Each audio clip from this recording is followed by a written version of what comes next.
अस्सलाम वालेकुम फ्रेंड्स, अल्लाहुम्मा सल्ली अला मुहम्मद व अला आलिहि व अस्हाबिहि Muhammad. Hope you are doing well. तो ये हमारा जो चैप्टर है ये चैप्टर नंबर 6 है। ठीक है, चैप्टर नंबर 6 है हीट एंड इट्स मेजरमेंट।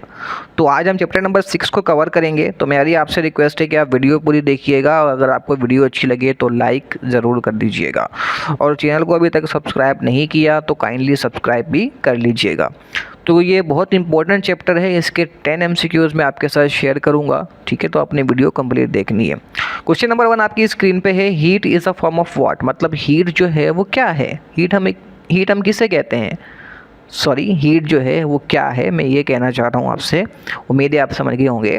तो क्या हम उसे जूल कहते हैं, मैटर कहते हैं या एनर्जी कहते हैं। बेसिकली हीट जो है वो इस kind of a energy, heat जो है वो एक एनर्जी है। ठीक है, और जूल जो है उसका यूनिट है और मैटर जो है वो कोई भी चीज़ जिसका मास हो और वो स्पेस को ऑक्यूपाई करे उसे हम क्या कहते हैं, मैटर कहते हैं। ठीक है, तो क्वेश्चन नंबर 2 आपकी स्क्रीन पे आ रहा है, यूनिट ऑफ हीट। मैंने अभी आपको बताया कि यूनिट ऑफ हीट क्या है, तो भाई वो है क्या है, जूल है। ठीक है, क्वेश्चन नंबर 3 आपकी स्क्रीन पे आ रहा है, how many scales are there to measure temperature. अब ये ज़बरदस्त सवाल है, उम्मीद है आप इसको समझ गए होंगे कि भाई जो टेम्परेचर है उसको मेजर करने के लिए कितने स्केल होते हैं। ठीक है, कितने होते हैं भाई, सेल्सियस होता है, फ़ारेनहाइट होता है या दोनों होते हैं। बिल्कुल दोनों होते हैं, जाहिर है हम सेल्सियस और फ़ारेनहाइट दोनों के अंदर टेम्परेचर को मेजर कर रहे होते हैं। ठीक है, क्वेश्चन नंबर 4 आपकी स्क्रीन पे आ रहा है, degree of hotness is measured by. मतलब जो डिग्री ऑफ हॉटनेस है, मतलब टेम्परेचर जो है उसे हम किस चीज़ से मेजर करते हैं। अगेन ये एक आसान सवाल है, बैरोमीटर से करते हैं, थर्मोमीटर से करते हैं, विंड पाइप से करते हैं या नन ऑफ दीज। उम्मीद है आप इसका जवाब सही दे पाएंगे। इसका सही जवाब जो है दोस्तों टेम्परेचर है। ठीक है, डिग्री ऑफ हॉटनेस को हम टेम्परेचर से थर्मोमीटर से मेजर करते हैं। क्वेश्चन नंबर 5 आपकी स्क्रीन पे आ रहा है, lowest temperature in laboratory thermometer is what. मतलब लोएस्ट टेम्परेचर जो है लेबोरेटरीज़ के अंदर जो है वो कितना होता है। क्या वो 10 सेंटीग्रेड होता है, क्या वो 20 सेंटीग्रेड होता है या वो 110 सेंटीग्रेड होता है या नन ऑफ दिस। 5 सेकंड का आपको टाइम मिल रहा है, आप इसका जवाब जल्दी से देने की कोशिश कीजिए। लोएस्ट टेम्परेचर की बात हो रही है यहाँ पे, तो लोएस्ट टेम्परेचर जो है वो 10 सेंटीग्रेड रिकॉर्ड किया जाता है लेबॉर्ट्रीज़ के अंदर। ठीक है, तो हाईएस्ट टेम्परेचर जो है अब उसकी भी बात कर लेते हैं। हमने पहले की लोएस्ट की, तो अब हाईएस्ट की बात कर लेते हैं। तो भाई 10 सेंटीग्रेड ये तो नहीं होगा क्योंकि ये तो लोएस्ट होता है। 20 सेंटीग्रेड क्या ये होगा या 110 सेंटीग्रेड ये होगा। आपके पास 5 सेकंड है सोचने के लिए, जल्दी से सोचिए और मुझे जवाब बताइए कि इसका सही जवाब क्या होगा। तो भाई इसका सही जवाब जो है दोस्तों, टाइम अप हो गया है, इसका सही जवाब है 110 सेंटीग्रेड।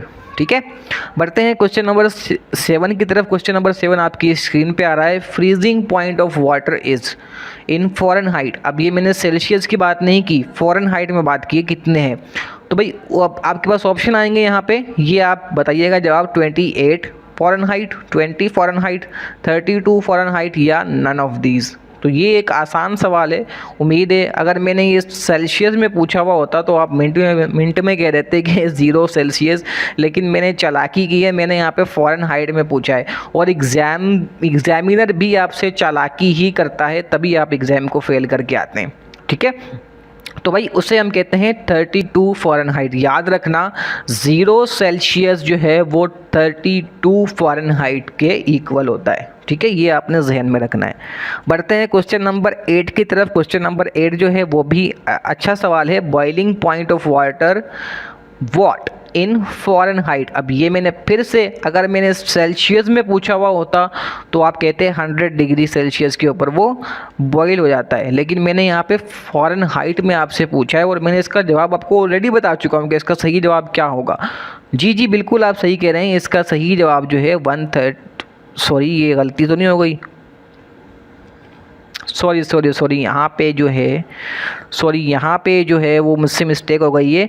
132 मैंने करना था, मैंने 212 कर दिया यहाँ पे, सॉरी। इसका सही जवाब जो होगा 132 फ़ारेनहाइट है, ठीक है। तो ये आपने इस चीज़ को इग्नोर करना है। 212 फ़ारेनहाइट नहीं होगा बल्कि 132 फ़ारेनहाइट होगा। ये टाइपिंग मिस्टेक है, ठीक है। उम्मीद है आप इसको इग्नोर करेंगे, मैंने आपको सही जवाब बता दिया है। तो बढ़ते हैं क्वेश्चन नंबर 9 की तरफ। क्वेश्चन नंबर 9 है डिविजन्स इन फ़ारेनहाइट, मतलब फ़ारेनहाइट के अंदर कितने डिविजन्स होते हैं। अब ये भी एक आसान सवाल है लेकिन आप इसमें फंस सकते हैं। तो क्या 212 होते हैं, 202 होते हैं, 180 होते हैं या नन ऑफ दीज। तो उम्मीद है कि आप इसका जवाब सही बताएंगे। इसका सही जवाब जो है दोस्तों, जैसे ही 5 सेकंड गुजरते हैं मैं आपको बताता हूँ। तो इसका सही जवाब है 180 डिविजन्स हैं फ़ारेनहाइट के अंदर, ठीक है। अब ये आखिरी सवाल है question number 10। Fahrenheit scale on thermometer is marked from 95 Fahrenheit to, ठीक है। फ़ारेनहाइट स्केल जो होता है उसके अंदर जो वो थर्मोमीटर जो होता है फ़ारेनहाइट वाला, उसके अंदर जो लोएस्ट होता है वो 95 फ़ारेनहाइट होता है और हाईएस्ट क्या होता है ये मैंने पूछा है। तो हाईएस्ट जो होता है दोस्तों वो होता है 108 फ़ारेनहाइट, ठीक है।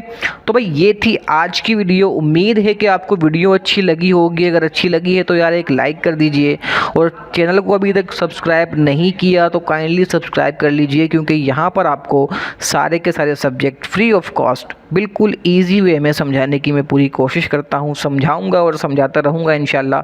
Thank you so much. Allah हाफिज़।